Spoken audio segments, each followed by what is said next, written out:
Hey there, Grumpy Old Fart here. Be sure to check me out over on Rumble. There you'll find all of my stuff from YouTube, plus my political and social commentary and weekly current events, which YouTube frowns on. Links to my Rumble channel, as well as my other YouTube channels, and links to let you order my books are in the description of this video. If you enjoy my content, please like, subscribe, share, and comment. I welcome your comments, even if you disagree with me. Now, on with the video. Hey there, Grumpy Old Fart here. I'm doing a UFO activity video on possible cube creatures. I did a video a while back on solar cubes, which were observed by the Solar Observer and actually got on video, okay, on film. And then I did another video on the invasion of the cubes a couple of weeks ago. Go and check those videos out. In the most recent video, I talked about several witnesses reporting observing the cubes that they're seeing flying around in the sky, daytime and nighttime, pulsating like they were possibly breathing. That stuck with me. That really stuck with me, and I thought about it over several weeks, and I thought of something else here. This led me to hypothesize that these cubes might possibly be living creatures. Follow me on this here. If these cubes are living creatures and they're flying around inside our atmosphere, how did they get here?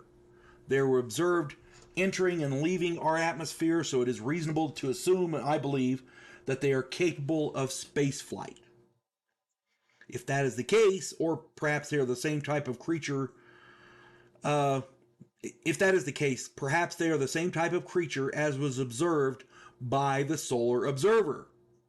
If that cube was also a living creature. We don't know. This is all speculation here. So don't take this as I'm saying that's what happened. No, I'm speculating here. But it raises a whole new, if that is true, it raises a whole new set of questions. If the solar cube was indeed taking energy from the sun, which is what we think it was doing, was it refueling or was it feeding?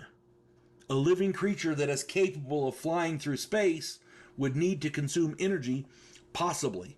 Well, why not solar energy? You know, this thing stops at the sun, has a quick pick me up, and then, whatever. This invasion of the cubes in our skies occurred after the massive cube was seen by, near our sun. Is it possible that the large creature feeding from our sun gave birth to a number of smaller creatures, which are scampering around and playing? After all, they're young, right? Kittens and puppies begin to explore their surroundings as soon as they can walk. Many animals are attracted to light and other energy sources. Perhaps these cube creatures are curious about our planet and those little creatures with the funny machines.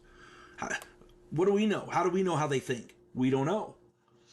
My contention is if these cubes were breathing and pulsating, then it's possible they're alive. If they are alive, then it's possible that big creature we saw out by the sun, that big cube out by the sun, was feeding in preparation for giving birth. Okay? If that's the case, then this invasion of cubes in our world might very well be the litter running around trying to explore. Because we've all seen that with kittens and puppies and all kinds of critters. In that other video, I talked about the big cube being a type of kind of an aircraft carrier. Maybe it was an expectant mother. Who knows? And again, all this is speculation. I'm not saying this is what's going on, but at this point, it makes as much sense as anything else. These cubes that we're seeing all over the world, we're seeing in daytime, nighttime. They didn't seem to be worried about being spotted. In one night, there were 60 sightings in one night, as I recall, something like that. They don't care about being seen. They just don't care. We're so beneath, and I'm not saying that they think they're better than us. Maybe they don't know better not to be seen. They don't know enough to hide. They're not old enough to know to hide. You know what I'm saying? And it's possible that after they, hang out for a while, they'll go off into space and fly around and do whatever. Who knows? If these are creatures, like I'm hypothesizing here, if these things are creatures, And if Mama was the one out by the sun that gave birth, these things are quite capable of flying through space, which would, you know, preclude that they're going to be on their way soon. We don't know. I would imagine if one of them or however many of them decide to stick around, we'll find out sooner or later. Oh, yeah. I know that's a bit of a reach, but it makes as much sense as anything else. Hope this finds everybody well. You folks have a good one. God bless one and all. There is a house in New Orleans where the monsters all hang out. When the police detective, who happens to be a skinwalker squirrel, uncovers a plot by a paranormal perpetrator, he has to enlist the aid of his fellow housemates. If you enjoy a modern, quirky take on historical mythology, check out my new original novel, The House Off Farrago Road.